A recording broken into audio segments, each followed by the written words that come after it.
있습니다. 사무엘상 2장 11절부터 26절까지입니다.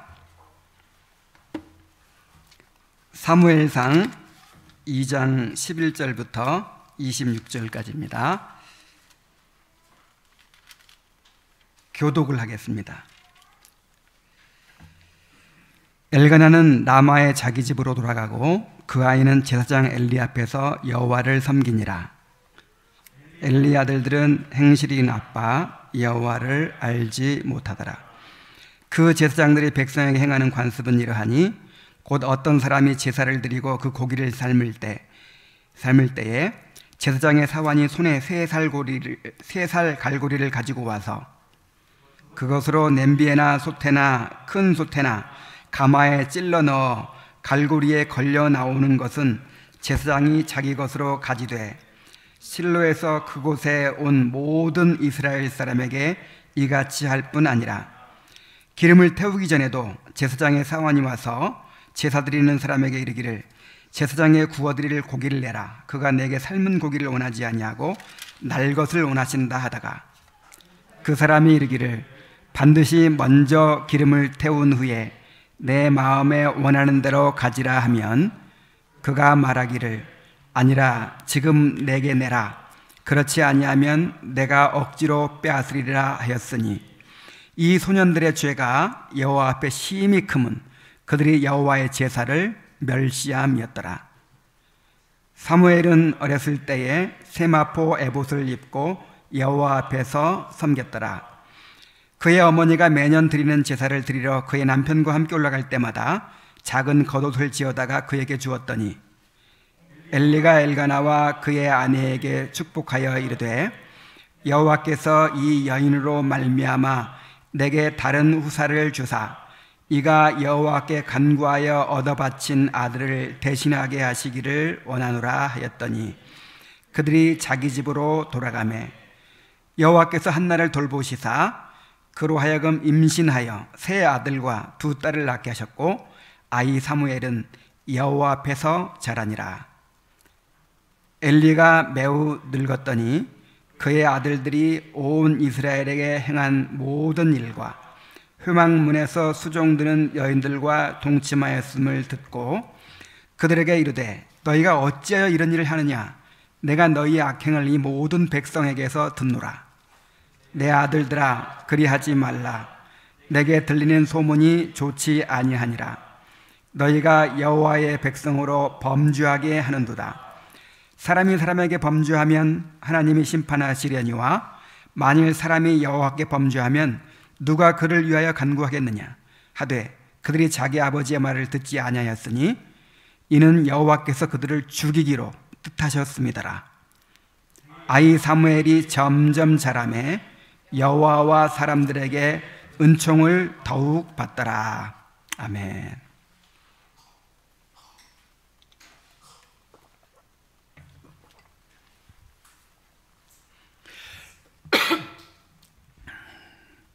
자, 이제 한나의 이야기가 끝나고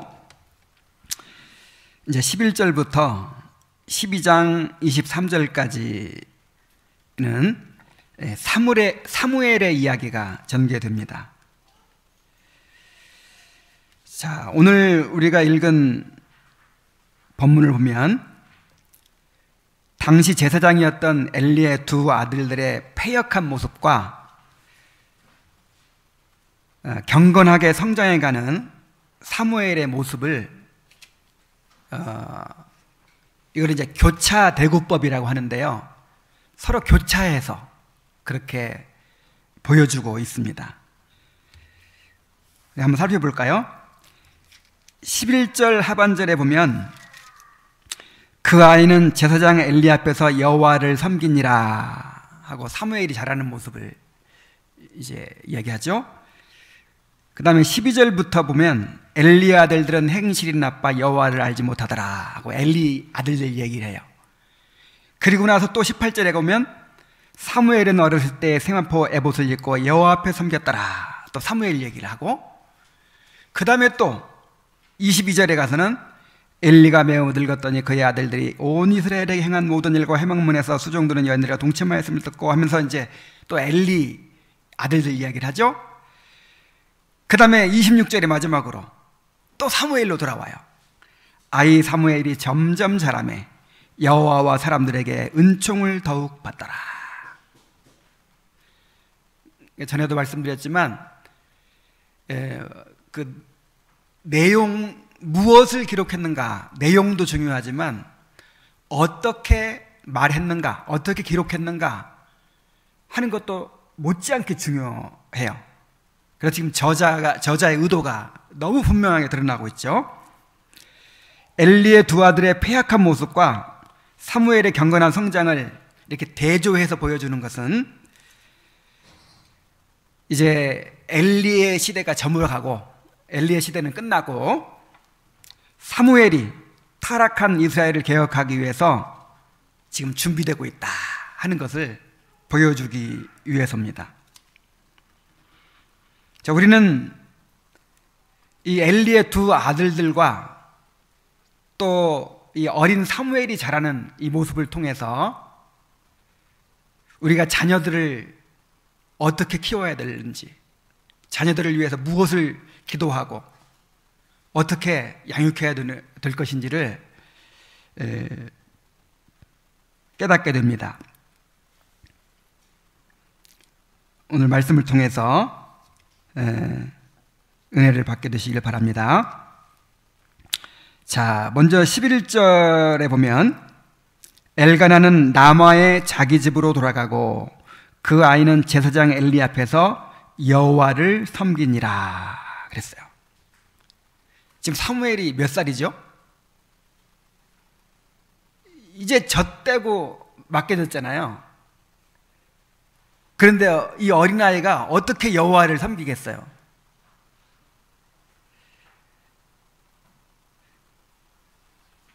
그래서 이 말은 사무엘은 어려서부터 성막에서 자라면서 제사장들이 섬기는 것을 보고 배우면서 또 수종들면서 그렇게 자라났다, 그런 뜻이겠죠. 그런데 저자는 굳이 여호와를 섬기니라 이렇게 사무엘이 제사장으로서 여호와를 섬겼다는 사실을 부각시키고 있어요.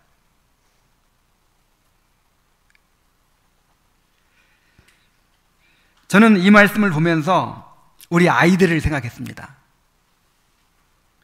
자, 우리 아이들은 부모와 함께 예배를 드리면서 하나님을 어떻게 예배해야 되는지를 배우고 있죠. 그런데 단지 배우는 게 아니에요. 이 아이들이 제사장으로서 예배를 드리고 있는 것입니다. 여러분 믿으시기 바랍니다. 우리 어른들의 예배만 받으시는 게 아니에요. 지금 사무엘이 지금 금방 젖된 아이인데 여호와를 섬기니라, 제사장으로 섬긴다는 말이거든요. 이렇게 말하고 있잖아요. 우리 아이들이 아직 부르는 찬송의 의미는 다 깨닫지 못하고 이 듣는 말씀을 다 알아듣지 못해도 우리 아이들의 찬송을 하나님께서 받으시고 우리 아이들의 예배를 받으실 줄로 믿습니다.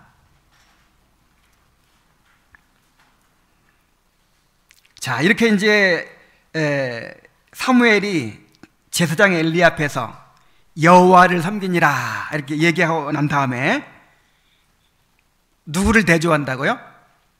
이 엘리의 두 아들들 이야기를 해요. 12절에 보면 저자는 엘리의 아들들에게 관심을 돌리는데 엘리의 아들들에 대해서 딱 두 가지로 평가를 합니다. 12절에 보면 엘리의 아들들은 행실이 나빠 여호와를 알지 못하더라 그랬어요. 두 가지로 딱 요약을 합니다. 첫째로 어떻다고요?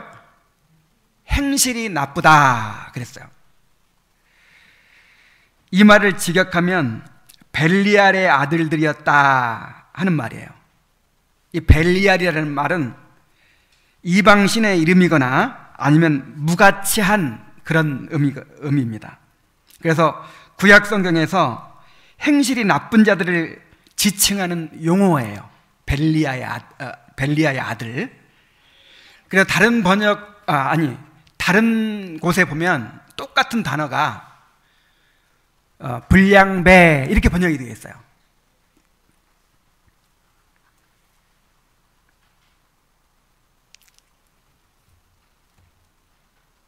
그러니까 엘리의 두 아들들은 벨리알의 아들들이었다. 자, 엘리의 두 아들들이 지금 현재 직분이 뭐죠? 대제사장이에요. 물론 엘리가 대제사장이지만 엘리는 너무 늙어가지고 사역을 할 수 없으니까 엘리의 두 아들 홈리와 비느하스가 이스라엘의 그 대제사장 역할을 지금 하고 있다 이 말이에요. 그래서 날마다 제사를 드리고 거룩한 옷을 입고 그렇게 모든 사람들이 우러러보고 하는 그 위치에 있는데 하나님께서는 어떻게 평가하십니까? 벨리알의 아들이다. 무가치한 자들이다. 이렇게 평가하고 계신 거예요. 1장에서 엘리가 기도하는 한나를 술 취한 여자로 오해하고 책망했을 때 한나가 이렇게 말하죠. 당신의 여종을 악한 여자로 여기지 마옵소서. 근데 여기서 악한 여자가 직역하면 벨리알의 딸이에요.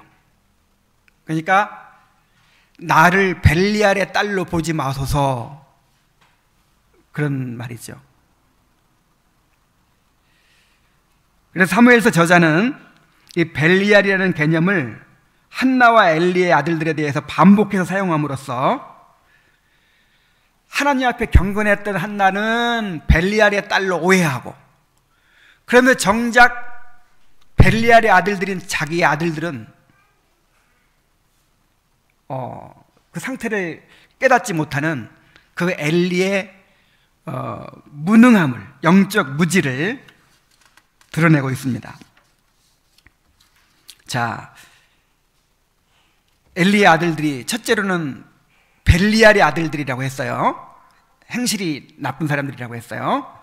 자, 둘째로 여호와를 알지 아니하더라 그랬습니다. 이 말은 하나님과의 관계를 보여주는 말이죠. 자, 여호와를 알지 못하더라. 이 말이 단순히 여호와에 대한 지식이 없다는 말이었을까요? 성경을 모르고 교리를 모른다는 말이었을까요? 이 엘리의 두 아들 홈리와 비느하스는 대제사장 집안의 자제들이에요. 그리고 현직 제사장으로 지금 일하고 있는 사람들이에요. 아마 어렸을 때부터 율법을 배우고 또 제사법을 배우고, 그리고 아버지가 제사 드리는 모습을 늘 보면서 그렇게 지극히 종교적인 분위기에서 자라났을 것입니다. 그들은 누구보다도 율법을 잘 알았고, 특히 제사법이라면 이스라엘 최고의 전문가들이에요. 그러나 그들은 하나님을 알지 아니하더라 그랬어요. 그들에게 진정한 신앙이 없었다는 것이죠.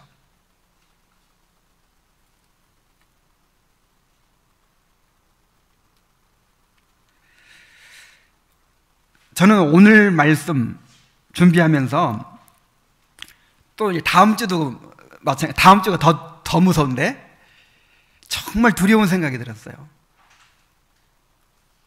목사로서, 또 한 집안의 가장으로서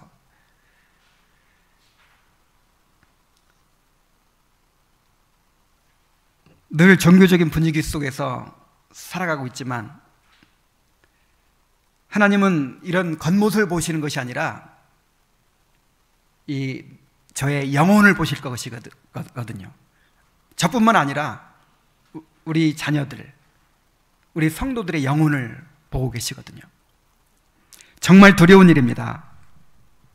이렇게 종교적인 분위기에서 자라고 종교적인 활동에 열심히 참여하면서도 참된 신앙을 가지지 않을 수가 있다는 거예요. 여호와를 알지 아니하더라. 심지어 교회에서 직분을 가지고 사람들을 인도하는 역할을 하면서도 정작 자신은 하나님께 대한 진실한 신앙이 없을 수가 있어요. 마지막 때 많은 사람들이 주님 앞에 나와서 내가 주의 이름으로 선지자 노릇하고 주의 이름으로 병을 고치고 주의 이름으로 능력을 행하고 주의 이름으로 교회를 세우고 주의 이름으로 이 모든 일을 하지 않았습니까? 이렇게 주님께 따질 사람들이 있다는 거예요. 그때 주님께서 뭐라고 대답하신다고 했습니까? 내가 너희를 도무지 알지 못하노니 떠나가라.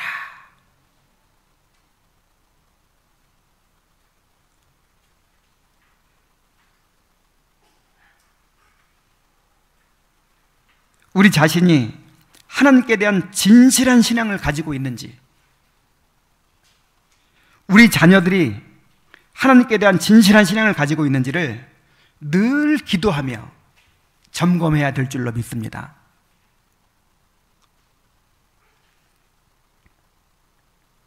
자, 13절 이하에서 자, 어떻게 12절에서 어떻게 평가를 했죠? 두 가지로 평가했다고 했는데, 첫째, 벨리알의 아들들이요 여호와를 알지 아니하더라, 이렇게 평가를 했다고 했죠. 자, 이 평가를 뒷받침할 수 있는 그들의 구체적인 악행을 이제 13절부터 보여줍니다.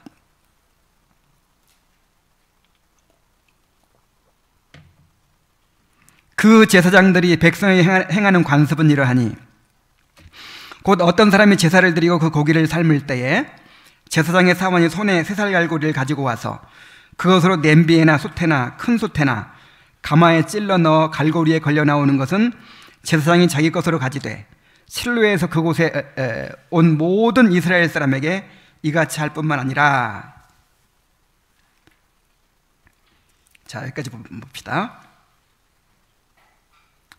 자, 제사가 몇 가지가 있죠? 율법에서 명령하고 있는 제사가 번제, 소제, 화목제, 속건제, 속죄제, 이게 5가지가 있죠. 이 중에서 짐승을 제물로 드리는 제사가 번제, 화목제, 속죄제, 속건제예요. 네 가지죠. 이 중에서 번제는 완전히 불살라 바치는 거예요. 번제단 위에. 그래서 이제 제사장이 그 가죽만 취해요. 번제 드릴 때는 그 양 가죽이든지 소 가죽이든지 가죽은 제사장 겁니다.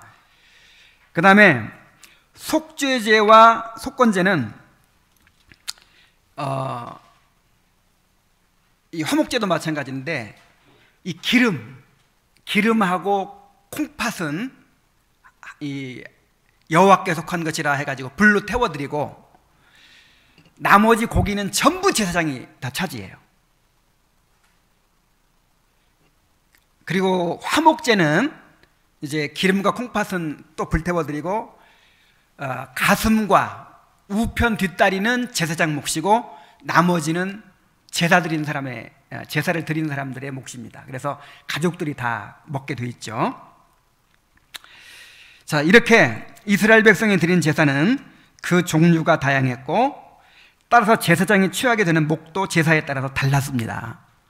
그러니까 먹어도 거룩한 곳에서 먹어라 그랬거든요. 그러니까 지난번에도 말씀드렸다시피 그 고기를 먹는 것까지가 제사예요. 그것도 율법에 명시되어 있는 거룩한 의식이죠. 그런데 백성들이 성소에 와서 제사를 드리고 고기를 삶을 때 이제 제사장의 사환이 오는 거예요. 그래서 새살 갈고리를 가지고 와서 그것으로 냄비에나 솥에나 큰 솥에나 가마에 찔러 넣어서 갈고리에 걸려 나오는 것은 다 자기 그 제사장 몫으로 가져갔다는 거예요. 이것은 율법의 규정을 무시하고 제사장이 모든 제사의 고기를 자신이 원하는 대로 취했다는 것입니다. 이것은 그들이 백성을 위해 중보하는 제사장으로서의 사명을 망각했을 뿐만 아니라 제사를 이용해서 자신의 사욕을 채웠다는 것을 보여줍니다. 그리고 굳이 냄비, 솥, 큰 솥, 가마 이런 표현들을 나열한 것은 이 제사장들의 횡포가 그만큼 대상을 가리지 않고 광범위하게 모든 백성들에게 다 그렇게 했다는 거예요. 자, 15절로 16절은 그들의 더욱 심각한 악행을 보여줍니다.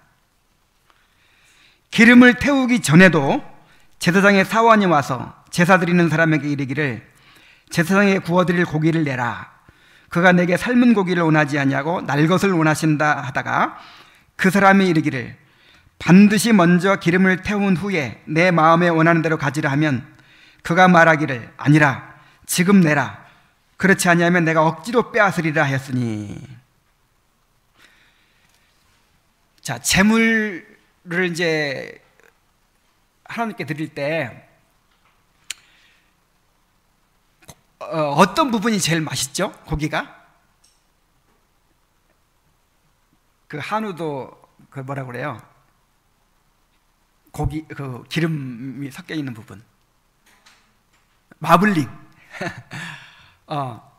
그러니까 옛날에도 이 기름진 부분은 이제 제일 좋은 것이라고 생각했던 거예요. 그래가지고 그 기름 있는 부분, 그거는 하나님께 불로 태워 드리는 거예요.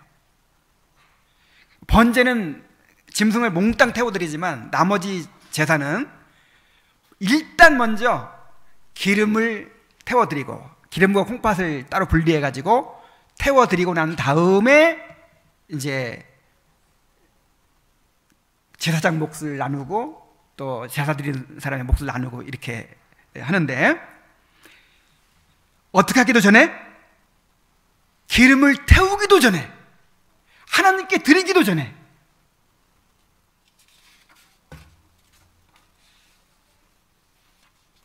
이 사람들이 고기를 취해갔다는 거예요.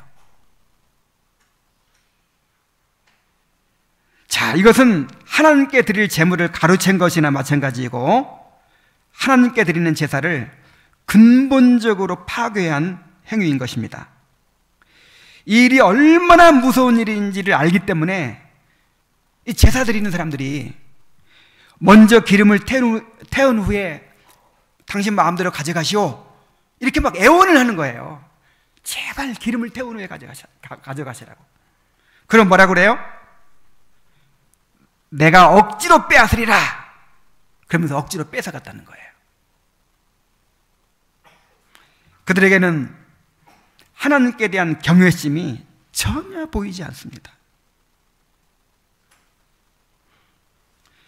그리고 홈리와 비나스가 정말 야비한 것은 이 어느 사회나 마찬가지지만 이걸 자기들이 직접 해요? 직접 하지 않아요. 자기들은 아주 고고하고 거룩하게 딱 폼 잡고 있고 누가 해요? 밑에 사람들이 다 하도록 그렇게 시키는 거예요. 그리고 이게 하나의 이제 관행이 되는 거예요. 관행. 자, 17절에서 결론적으로 이렇게 얘기합니다. 이 소년들의 죄가 여호와 앞에 심히 크면 그들이 여호와의 제사를 멸시함이었더라.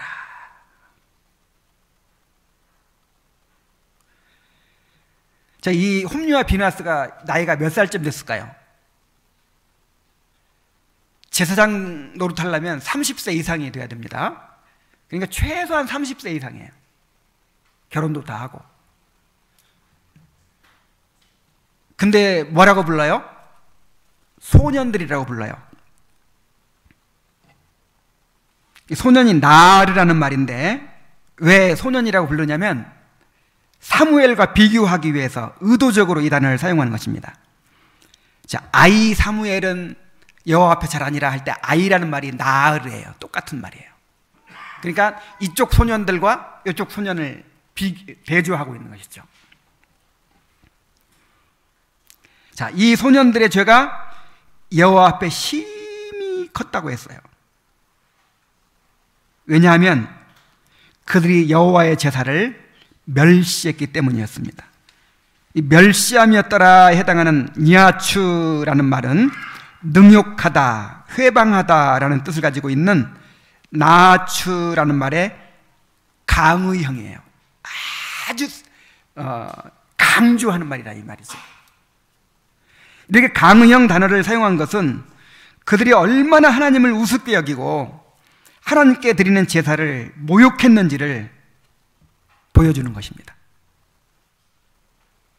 더구나 그들은 일반인도 아니고 하나님과 백성들 사이에서 중재 역할을 하는 제사장들이었어요. 그들이 제사를 잘못 드리면 이스라엘 백성 전체가 다 저주를 받는 거예요. 그러므로 그들의 죄는 개인적인 것이 아니라 이스라엘 백성 전체를 도탄에 빠뜨리는 엄청난 죄였습니다.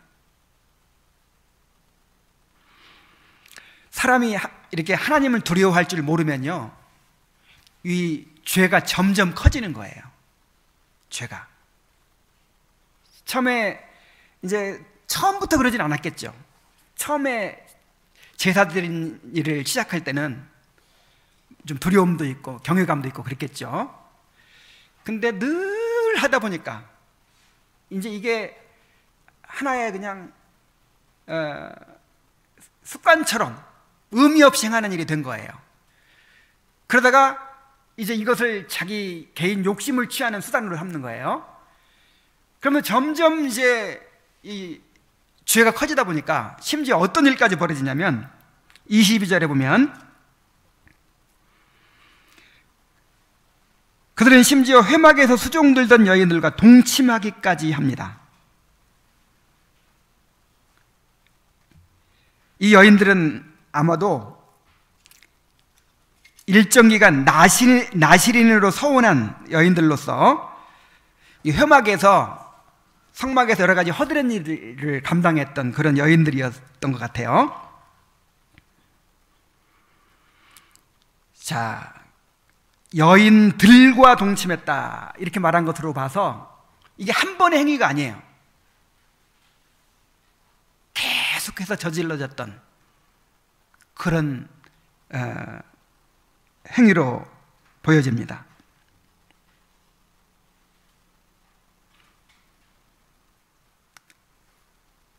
이렇게 하나님을 두려워할 줄 모르면 죄의 고삐가 풀려서 갈 때까지 가게 되는 거예요. 갈 때까지.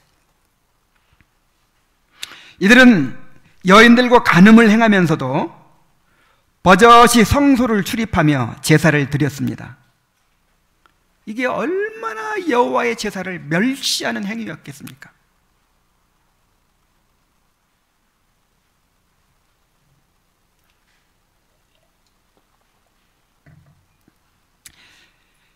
이 다음 주에 살펴보겠지만 하나님은 엘리의 집안에 무서운 심판을 내리십니다.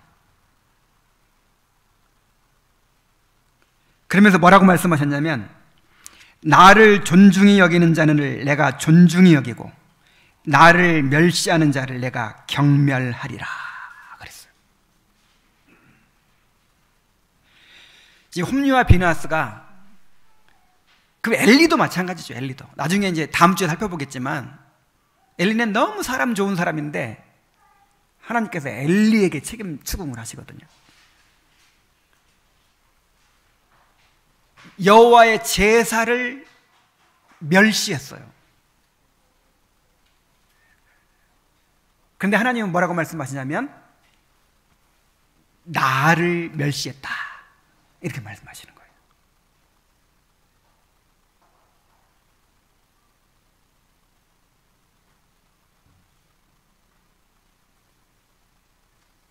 이 말씀은 우리가 모두 제사장들로서 어떻게 하나님께 예배를 드려야 할지를 보여줍니다.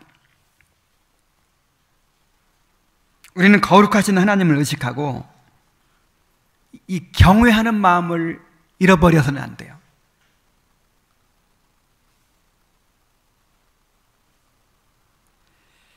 항상 하나님을 두려워하는 마음으로 예배를 드려야 합니다. 예배에 대한 태도가 곧 누구에 대한 태도예요? 하나님께 대한 태도예요. 제사를 멸시한 것을, 여호와께 드리는 제사를 멸시한 것을 여호와를 멸시하는 것으로 하나님께서 말씀하신다 이 말이에요. 우리가 예배를 어떻게 드리느냐, 예배에 대한 태도가 어떠냐, 이거는 하나님께 대한 우리의 태도를 말해주는 것입니다. 하나님께서 그렇게 인정하시는 것입니다. 예배를 가볍게 여기는 것은 하나님을 가볍게 여기는 것입니다. 예배를 소중하게 여기는 사람은 하나님을 그만큼 경외하는 사람인 것입니다. 이것을 우리 자녀들에게 잘 가르쳐야 돼요.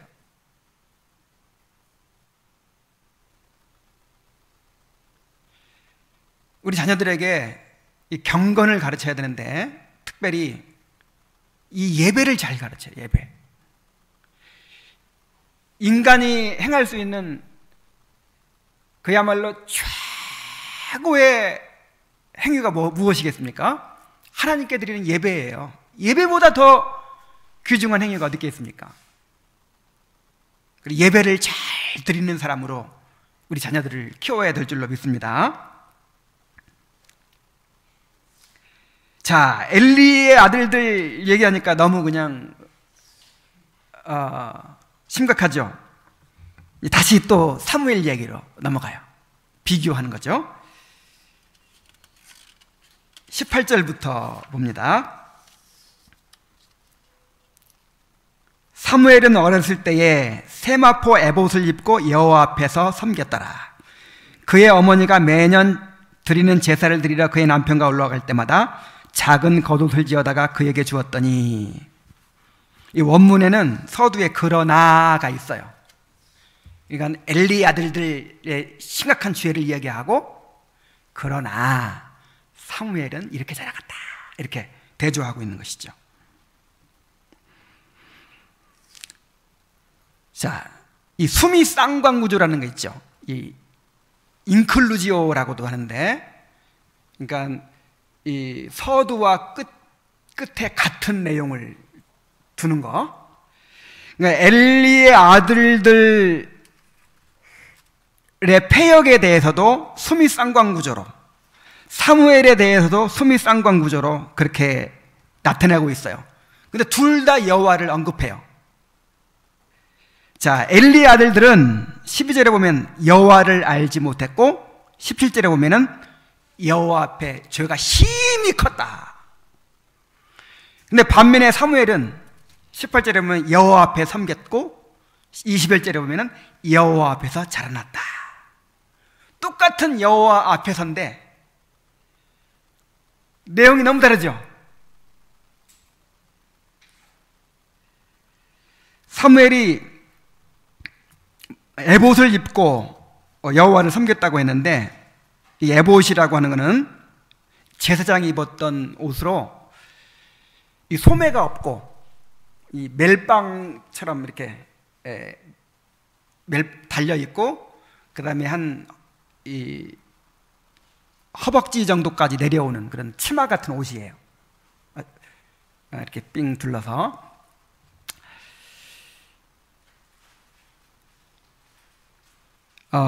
사무엘이 에봇을 입고 여호와를 섬겼다는 것은 그가 본격적으로 성소에서의 직무를 수행하고 있음을 보여줍니다. 아마도 제사장들의 심부름이나 보조 역할을 했을 것입니다. 또한 한나는 그 남편과 함께 매년제를 드리러 성소에 올라갈 때마다 사무엘을 위해서 작은 겉옷을 지어다 주었다 그랬어요. 근데 이 겉옷도 이 제사장들이 입는 겉옷을 말해요. 제사장들은 발에 끌리는 이렇게 긴 겉옷을 입고 그 위에다 에봇을 걸쳤어요.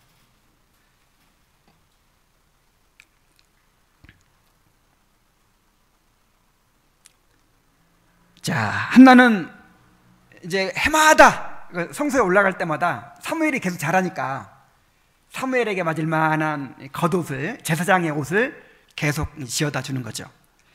이것은 아들에 대한 사랑만이 아니라 하나님께 대한 정성을 나타낸 것입니다. 한나는 사무엘을 하나님께 드렸기 때문에 하나님의 일꾼으로 인식하고 하나님을 섬기는 마음으로 그렇게 한 것이죠.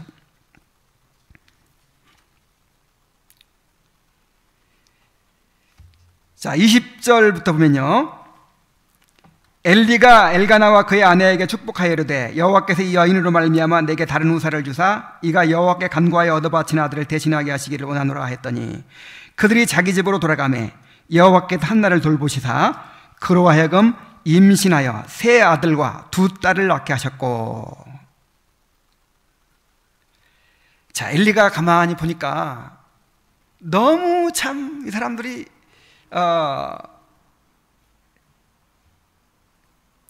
참 하나님 앞에 경건한 거예요. 해마다 그렇게 온 가족들이 제사를 드리러 올라오지요. 그 다음에 아들을 주시면 바치겠다고 서원하고 그 서원을 실제로 지켰죠. 그래서 사무엘을 지금 키우고 있잖아요, 엘리가. 그리고 해마다 정성껏 겉옷을 지어다가 입히죠. 이런 모습 보면서 이제 축복해주고 싶은 마음이 생겼던 것 같아요.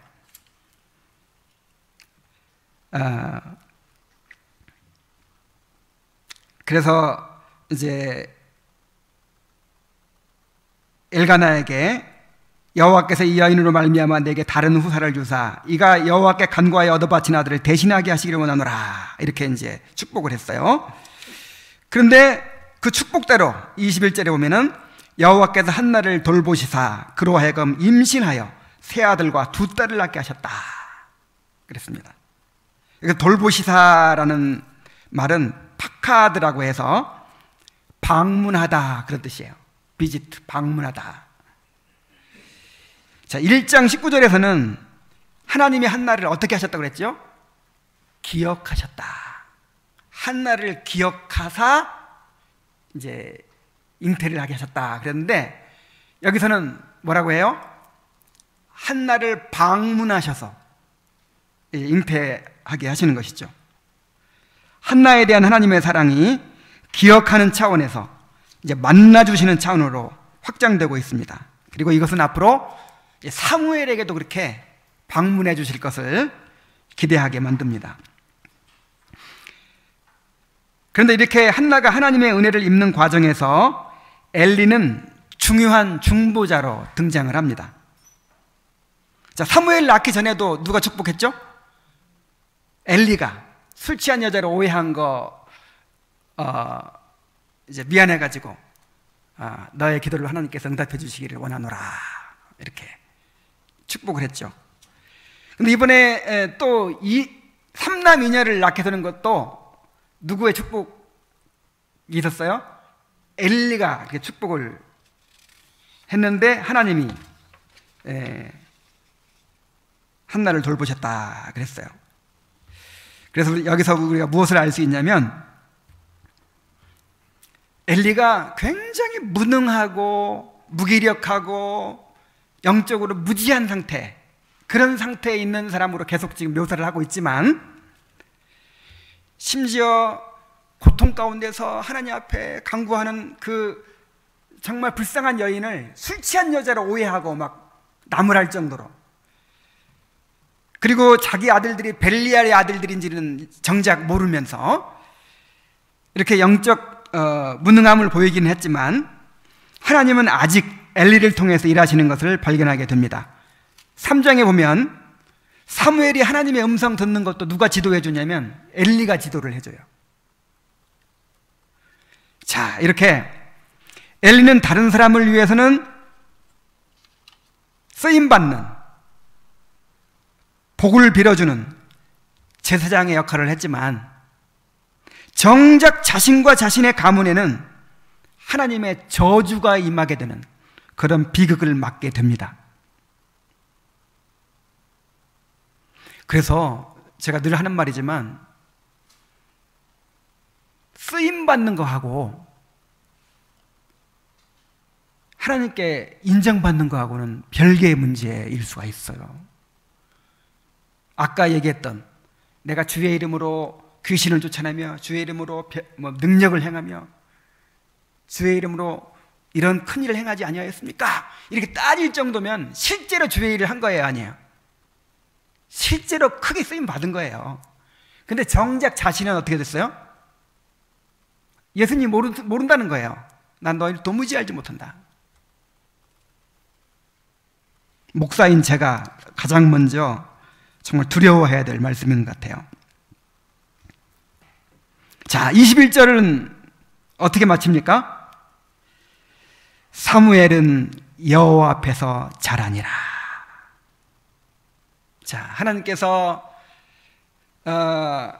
바친 사무엘 대신 삼남 이녀를 한나에게 더 주셨고, 그리고 하나님께 바친 사무엘은 어떻게 됐더라? 여호와 앞에서 자라니라. 자, 이보다 더 좋을 수가 없어요.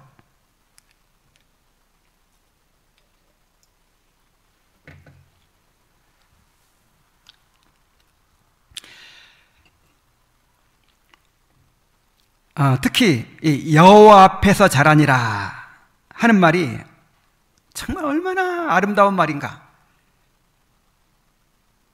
나는 우리 아이들이 이렇게 자라게 되기를 바랍니다. 우리 아이들이 여호와 앞에서 자라도록 인도해야 될 책임이 우리에게 있어요.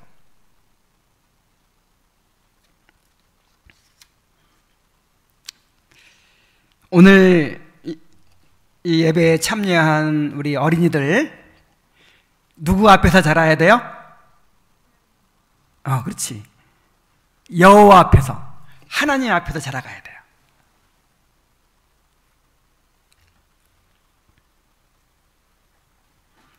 자, 이제 22절부터 25절까지는 또 엘리의 아들들 얘기예요. 엘리의 아들들에게 스포트라이트가 비춰지죠. 엘리는 아들들의 악행에 대해서 듣게 됐습니다. 그래서 아들들을 불러서 책망을 합니다. 그런데 아들들을 불러서 책망을 하는 내용을 기술하면서 뭐로 시작해요? 엘리가 매우 늙었더니 라고 시작해요. 이 훈계가 별 소용이 없겠구나 하고 예상이 되죠. 엘리의 영적인 무력함을 드러내고자 하는 것이죠. 엘리는 지금 자식들조차 제대로 다스릴 수 없는 상태라는 것입니다. 자, 엘리는 아들들을 책망하고 훈계합니다. 너희가 어찌하여 이런 일을 하느냐? 내가 너희의 악행을 이 모든 백성에게서 듣노라. 그들의 죄악은 모든 백성에게 알려질 정도로 극심한 것이었습니다. 이제 갈 때까지 간 거예요. 더 이상 타락할 수 없을 정도까지 타락해버린 거예요. 그는 아들들에게 간곡히 호소합니다. 내 아들들아, 그리하지 말라. 내게 들리는 소문이 좋지 아니하니라. 너희가 여호와의 백성으로 범죄하게 하는도다. 사람이 사람에게 범죄하면 하나님이 심판하시려니와 만일 사람이 여호와께 범죄하면 누가 그를 위하여 간구하겠느냐. 여기서 심판하다 하는 말은 중지하다, 그런 뜻이에요. 그러니까 사람과 사람 사이에서 발생한 범죄는 재판장이신 하나님이 중지해 주시겠지만, 하나님께 대한 범죄는 누가 중지해 주겠느냐 이 말이에요. 지금 너희들이 짓는 죄가 사람한테 짓는 죄가 아니다. 거룩하신 하나님께 짓는 죄다. 엘리가 문제의 본질을 잘 알고 있죠. 그러나 문제는 엘리는 하나님께 범죄한 아들들에 대해서 단지 훈계로만 끝나고 말아요. 책망으로만 끝나고 말아요. 아들들이 안 듣는다고 포기하고 말아요. 여러분, 이게 훈계해가지고 될 일입니까? 여호와의 제사를 그렇게 모독하고 회막에 섬기는 여인들과 동침을 하고 있는 이런 상황인데 훈계하고 책망해갖고 될 일이에요? 당장 파면시켜야죠. 그래가지고 죽이든지 벌을 받게 해야죠.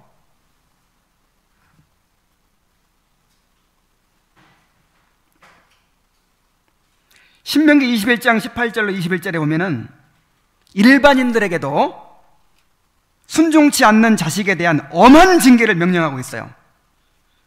사람에게 완악하고 패역한 아들이 있어 그의 아버지의 말이나 그 어머니의 말을 순종하지 아니하고 부모가 징계하여도 순종하지 아니하거든 그의 부모가 그를 끌고 성문에 이르러 그 성읍 장로들에게 나아가서 그 성읍 장로들에게 말하기를 우리의 이 자식은 완악하고 패역하여 우리 말을 듣지 아니하고 방탕하며 술에 잠긴 자라 하면 그 성읍의 모든 사람들이 그를 돌로 쳐 죽일지니 이같이 내가 너희 중에서 악을 제하라. 그리하면 온 이스라엘이 듣고 두려워하리라. 자, 어떻게 보면 너무 잔인한 것 같죠? 아무리 자기 자식이 말 안 듣는다고 못되게 군다고 돌로 맞아 죽게 만들어요? 그러나 이것은 언약 공동체를 보존하기 위한 명령이었어요. 패역하는 아들의 죄악은 비단 그 가정뿐 아니라 이스라엘 전체를 오염시킬 수 있는 것이기 때문에 단호하게 징벌해서 이스라엘의 성결을 유지해야 했어요. 근데 만약에 자기 자식이라고 내가 내 자식을 어떻게 죽여 하면서 그냥 내버려두면 어떻게 될까요? 그 아버지가 책임을 이제 지게 되는 거예요. 그런데 엘리의 아들들은 그냥 보통 일반인이 아닙니다. 이스라엘의 제사를 책임지는 제사장들이었어요. 이스라엘의 운명이 그들에게 달려 있었습니다. 그러므로 더욱 엄격하게 처벌해야 했습니다. 그러나 엘리는 22절에 보면 매우 늙었고 또 29절에 보면은 자식들을 하나님보다 더욱 중히 여겼기 때문에 그렇게 하지 못했어요. 그리하여 결국 가문 전체가 저주를 받게 되었고 이스라엘 백성 전체의 위기를 초래하게 되었습니다. 25절 하반절부터 보면 그들이 자기 아버지의 말을 듣지 아니하였으니 이는 여호와께서 그들을 죽이기로 뜻하셨습니다라고 했습니다. 여러분, 회개도 하나님이 은혜 주셔야 할 수 있는 것입니다. 하나님께서 회개의 기회를 주실 때 회개해야 됩니다.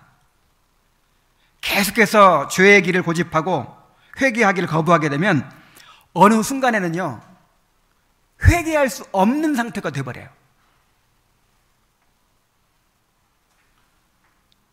이것이 하나님의 심판입니다. 죄인의 마음이 굳어져서 회개의 필요성을 느끼지 못하거나 회개하고 싶어도 회개하지 못하는 것은 하나님의 심판이 시작되었다는 것을 의미합니다. 우리의 마음이 이렇게 되지 않도록 또 우리의 자녀들의 마음이 이렇게 되지 않도록 우리가 늘 은혜를 구해야 돼요. 벌써 은혜가 소멸된 사람은요 회개가 없어져요. 회개가. 여러분, 회개는 날마다 하는 것입니다. 우리가 우리에게 죄 지은 자를 사하여 준 것 같이 우리 죄를 사하여 주옵시고 이렇게 기도하라고 했잖아요. 날마다 하나님을 만나기 때문에, 하나님 앞에서 우리가 살기 때문에. 이번 주 이제 계시록 말씀에서도 보겠지만 그 영광의 하나님 앞에 사는 사람은 항상 자신의 죄를 볼 수밖에 없어요. 그래서 늘 회개해야 돼요. 근데 회개도 뭐가 있어야 한다고요? 은혜가 있어야. 그래서 은혜가 소멸되면 뭐부터 사라지냐면 회개부터가 사라져. 그리고 내 죄를 보는 대신에 다른 사람들의 죄를 봐요. 왜 저 사람은 저렇게 할까? 왜 저 사람은 저렇게 할까?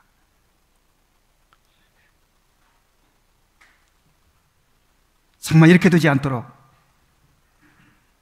은혜를 잘 보존하시기 바랍니다.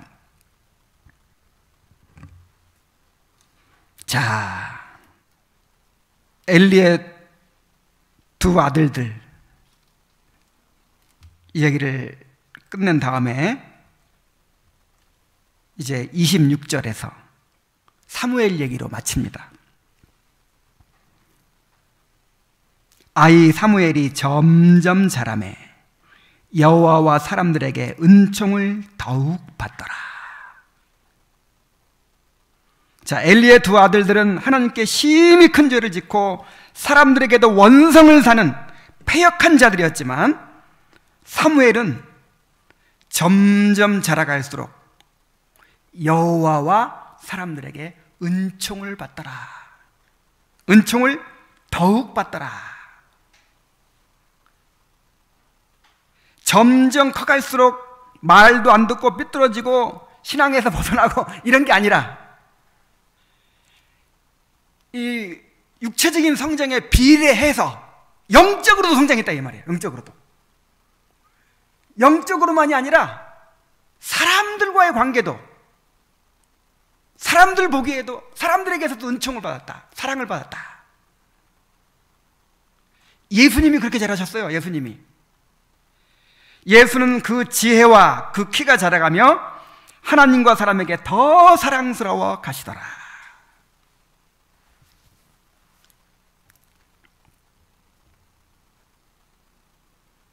참 놀라운 것은 사무엘이 어떻게 이토록 잘 자랄 수가 있었을까요?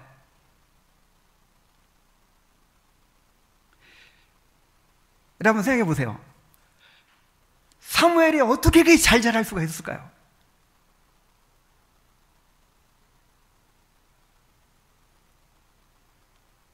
정답이 뭐냐면 하나님이 키워주셨어요. 하나님이. 사무엘은 하나님이 예비하신 사람이잖아요. 여러분 사무엘처럼 키워라 뭐 그런 말을 하는데 사무엘처럼 키우면 망합니다. 사무엘이 어떤 조건에서 자란 줄 아세요?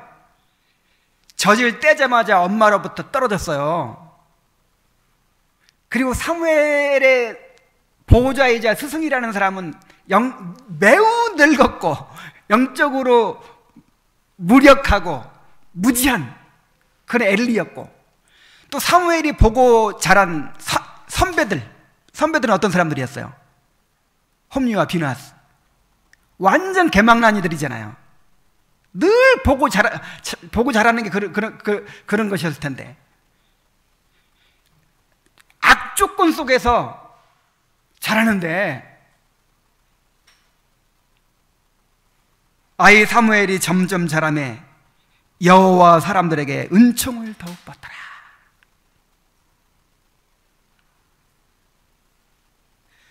저는 여기서 소망을 발견합니다. 우리가 늘 얘기하죠. 요즘 학교가 어떻고, 요즘 텔레비전이 어떻고, 요즘 문화가 어떻고, 정말 우리 아이들이 건강하게 자랄 수 있는, 경건하게 자랄 수 있는 그런 환경이 전혀 아니에요. 그래서 우리가 늘 두려워하죠. 이제 지금은 이렇게 교회 오라면 따라오고 하는데, 이제 머리가 커가지고 자기 마음대로 돌아다니게 되면 교회 떠나면 어떻게 하나 걱정되죠.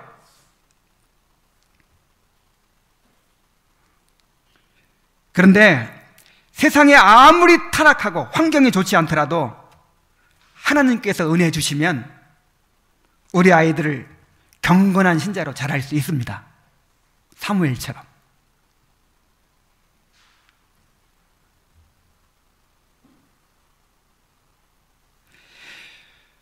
잠시 주님을 떠난 것처럼 보이더라도 절대로 포기하지 마세요. 하나님께서 돌아오게 해 주실 수 있습니다. 오늘 우리는 엘리의 두 아들들과 이 사무엘의 자라는 모습을 살펴보았습니다. 우리 자녀들이 벨리알의 아들이 되고 여호와를 알지 아니하는 사람들이 되면 정말 슬픈 일이겠죠. 이게 이제 다음 주에 살펴보겠지만 엘리가 책임 추궁을 당해요. 엘리가 저주를 받아요. 왜 너희 자식들을 나보다 더 중히 여겼느냐? 자식을 올바로 사랑해야 돼요. 사랑해도.